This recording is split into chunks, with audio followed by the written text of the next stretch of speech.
The future of gaming.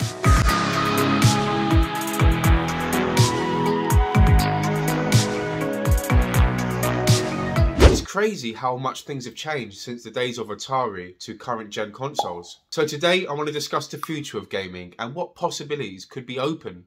Now this is probably one of the obvious areas to first discuss, as improving graphics has been one of the main drivers and USPs of the gaming sector. If we're looking at current gen graphics, they are quite incredible, and I'm sure over time, as devs further unlock the potential of these new consoles, they will only improve. However, is this focus on achieving photorealistic graphics sustainable? I don't think so. Let me give you guys an example. If you have any kind of skill-based level up system such as Elden Ring or Bloodborne, getting from level 1 to 15 for example can be quite easy. However, when you've reached the higher end levels such as 60, 70 plus, even gaining one level becomes so much more difficult. Graphics right now are at level 59. It takes so much effort and work to improve these graphics without actually that much impact on the gameplay. And nothing worthwhile here. Maybe this is why Nintendo has opted for gameplay and innovation over graphics. What happens when you reach this level where you can't tell the difference between games and reality? So now what? This is not to say that graphics will not be an integral part of the gaming sector, but it's still not sustainable and does have the potential of losing that wow factor. So, what emerging gaming technologies are going to provide us the foundation for the future? Elon Musk's company Neuralink proposes an exciting prospect. A video released in 2021 April from Neuralink introduced Pager, a monkey who had a Neuralink chip implanted into its brain. The researchers take away the joystick, and just like that, our monkey friend is able to play the game by just thinking where the digital paddle should go. In fact, Synchron, which is a leading implantable brain-computer interface company, has actually beat Elon Musk to being the first BCI company to receive the FDA's approval to conduct IDE clinical trials. This device requires no surgery and helps patients with paralysis control their computer devices with their mind. There's actually already products on the market which promote the use of brain power to play games. NextMind, which is on the Oculus Quest 2, is a non-invasive BCI which can read brainwaves from the visual cortex of the brain, allowing you to control in-game actions with your mind alone. So if we can unlock the potential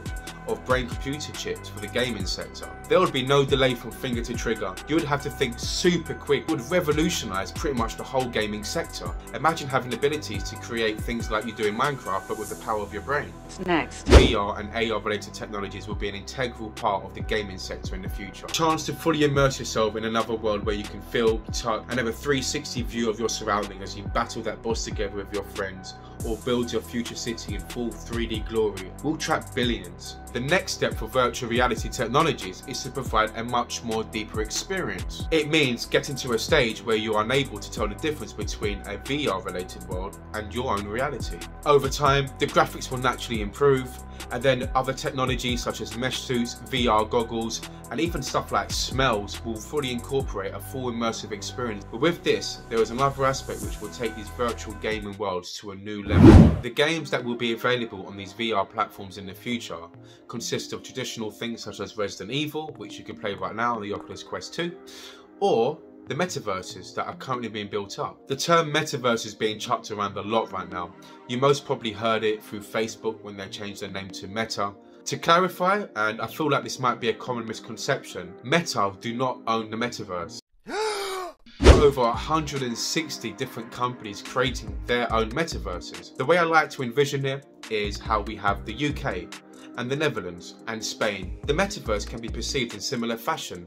These are different places with different unique surroundings. The ultimate goal of these metaverses that are being built is to have them running akin to our physical world. So that means buying and selling, playing games, to go in concerts. And these worlds will be populated with players and NPCs just to make the space feel a lot more alive. And this is where artificial intelligence comes in. As we further bolster AI's capabilities, these worlds will be filled up with beings with super AI intelligence. You could be forgiven for mistaking me for a real person. Let's just chat. Damn, okay.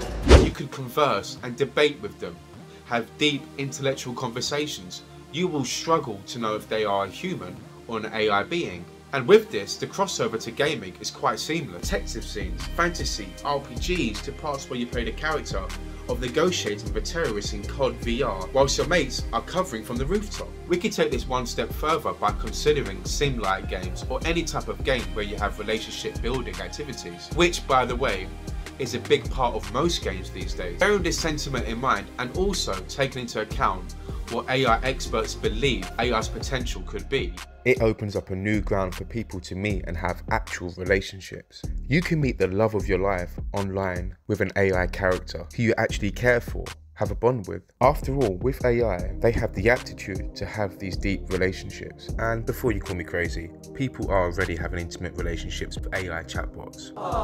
And let's take this up another notch. What about having some kids in these spaces? You'll come back home and watch your two little avatar kids running about while you're sitting there having a bowl of cornflakes. I ain't never thought that. So fine, you turn your computer off, finished. Well, not really. With blockchain technology, which is basically the way these cryptocurrencies cannot be copied like a typical MP3 type file, these AI characters that you created or you met will live there forever. Have you played Fire Emblem before? If you lose a character on there, they die forever. Well, in similar fashion, if you've developed a relationship with your AI gaming friend or your other half, and now you're going into battle with them, you could potentially lose them forever. Do you have an online funeral? What if they're killed by another character? Is that a crime? Not only blurs the lines between reality and the online world, but between gaming and the metaverse. Games that we typically associate with right now will be vastly different in the future. From what we can see, gaming will not just be a part of the entertainment sector, it will be an integral part of society. Then we have emerging technologies like the brain chips, which literally look to turn the gaming sector on its head. It's a combination of excitement and a bit surreal. The reality is, we will need guidelines and restrictions with this. If there are millions of players being trapped by Fortnite, these new emerging technologies have the power to keep us trapped in our gaming chairs pretty much the whole day. Is it even possible to deal with such level of addiction? I don't know. That's a good question. If you found that interesting, would really appreciate a little like, leave a comment, let me know what you think, and I'll bring some more stuff to you guys in the near future.